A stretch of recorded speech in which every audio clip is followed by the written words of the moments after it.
তবে আমরা চাই যেহেতু গভর্নমেন্ট বলছে পলিসি বাংলাদেশ ফার্স্ট হিসেবে এই প্রতিবেশীর সঙ্গে সম্পর্কটা যত দ্রুত সম্ভব এটা কী বলা যায় শেষ করা যায়।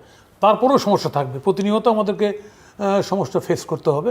এগুলি ডায়ালগের মধ্যেই, আমাদের কনভারসেশনের মধ্যে এগুলিকে সমাপ্ত করতে হবে। এটা হলো একটা দিক। অন্য দিক সেটা হচ্ছে যে আমরা বাংলাদেশে বর্তমান সময়ে মানে একটা দুর্ভাগ্যের বিষয় হচ্ছে যে যেটা হচ্ছে যে ধরেন আমি কথাটা তুলছি এইভাবে, অনেকে কথাটাকে ঠিকভাবে নেন না। যেমন ধরেন আওয়ামী লীগের সময় যে পার্লামেন্ট, সেই পার্লামেন্টে কিন্তু বিএনপি জামাত অ্যাবসেন্ট ছিল। আর বিএনপি যে ইলেকশনে গেল সেখানে বিএনপিকে 6 সিট ধরিয়ে দেওয়া হলো। কথা বলছেন? আবার এই যে পার্লামেন্ট, এই পার্লামেন্ট কিন্তু ব্যাপক একটা ফোর্স কিন্তু অ্যাবসেন্ট হয়ে আছে। এখন বলতে পারেন রতন, আমি একটা জিনিস যেমন বলি, পৃথিবীতে বিপ্লবের মডেল পৃথিবীতে যেমন ধরেন একটা আপনি রুশ বিপ্লব, যেটাকে সোভিয়েত বিপ্লব বলি, রুশ বিপ্লব।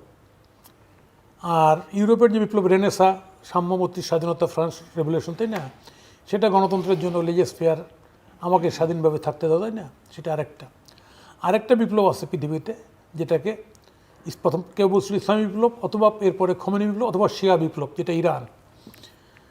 আর বাকি যতগুলি অভ্যুত্থান বিপ্লব, হ্যাঁ ফ্যাসিজম ছিল, টোটালিটারিয়ান তত্ত্বের জনক ছিল মুসোলিনি, হিটলার ছিল, কিন্তু এরপরও ওইখানে যে সরকার ব্যবস্থা, এগুলো পতনের পরে যেটা আসছে, তাই না, সেটা হচ্ছে ডেমোক্রেসি।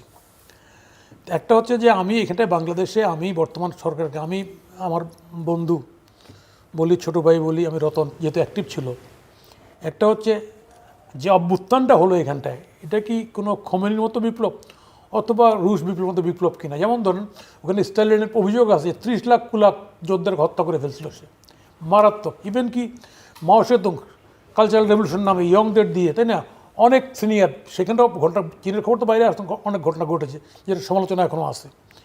ইরানের খমেনি বিপ্লব হওয়ার পরে ইরানেও কিন্তু আপনি এই বনি সাধারণের মতো লোক, লিবারেল লোকরা কিন্তু এসেছিলো গভর্নমেন্টে, আস্তে আস্তে সব কিন্তু কচুকাটো হয়ে একদম কট্টর মোল্লাতন্ত্র ক্ষমতা দখল করছে। বাংলাদেশে এই কথাটা আসতেছে এখানটায়।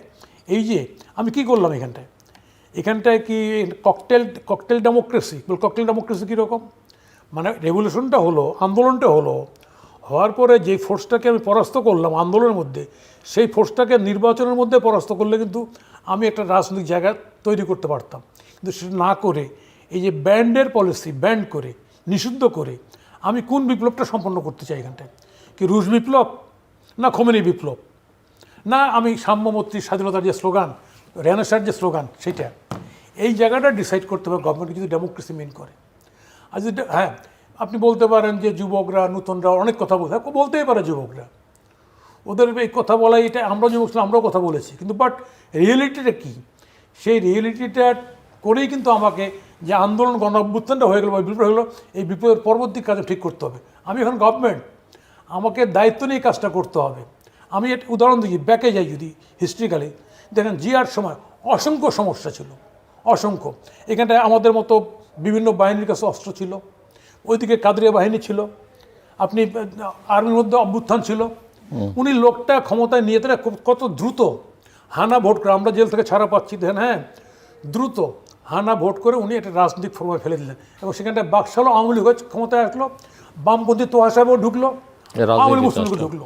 এই যে একটা রাজনৈতিক প্রক্রিয়ার মধ্যে ফেলে দিলেন দেশটাকে, এই কাজটা কিন্তু 75-এর এইরকম পট পরিবর্তন, হ্যাঁ ওই রকম মাস নামে নেই, কিন্তু ওখানে তো পট পরিবর্তন হয়েছে, মারামারি হয়েছে, খুনাখুনি হয়েছে, জেল বাদ জানে কিছু, ফলে এখানকার থেকে ওটা কম না, কিন্তু লোক হয়তো কম মরছে। তাহলে আজকে এই জায়গাটায় আমি একটা পলিটিক্যাল লাইনে ফেলতে পারলাম নেশনটাকে, সমস্যাটা জিয়ে রাখলাম। এবং এই যে কি প্রতিহিংসার রাজনীতি, এটাতে কিন্তু ডেমোক্রেসি, এটা দিয়ে একটা সুস্থ, ওনারা তো বলছেন প্রতিহিংসার রাজনীতি করতে চান না। যত কথাই বলুক, এই কথা বললে প্র্যাকটিক্যালি হচ্ছে এইটা। আমি ছোট্ট একটা কথা বলি, আমরা একটা ভিন্ন পার্টি করি, আমরা এই আন্দোলনে মারাত্মক, আমরা 16 সালে ইউনূস সাহেবের সঙ্গে সম্পর্ক ছিন্ন করে বেরিয়ে গেছি। আমরা 15ই আগস্ট পালন করুক একটা সমিতি, হ্যাঁ তখন থেকে করি, আমরা আবার যাই না 32-এ, আমরা এখানটায় অফিসে একটা মালা দেই, আমরা এবারও সেই প্রোগ্রাম দিই। আমরা ইভেন কি ইউনূস সাহেবের সঙ্গে মালা দিছি, ইউনূস সাহেব কেটে মালা দিছি। পুলিশ এসে আপনি এটা করতে পারবেন না সকালে, তো আমি ভাই প্রোগ্রাম তো বিকালে, ফোন করছে আমাকে, প্রোগ্রাম তো বিকালে পাঠে, এখনই আসছেন কেন? না আপনাদেরকে জানানোর জন্য, বিকালে 5টার প্রোগ্রাম, আপনি আপনার বসদের জানেন যে বিকালে প্রোগ্রামটা। বলছে কনসিকুয়েন্স ফেস করুন। তখন আমি একটু টেম্পটেড, আমি বলছি you please talk to your bosses, will go for program. তারপরে প্রোগ্রামে শুধু তারা আসে নাই, আরও বড় কথা আসছে, পুলিশ আসছে, ইভেন কি মব করার জন্য লোকও নিয়ে আসছে। এই আমাদের অফিস দখল করে রাখছে। এটা আওয়ামী লীগ তো এই কাজ করছে। তো আওয়ামী লীগ তো বিএনপির অফিসে গিয়ে ক্রাইম সিন বলে লোক পুলিশ ঢুকাই দিচ্ছে। ইজ দ্যাট দি অ্যাটিচিউড of a government, elected government?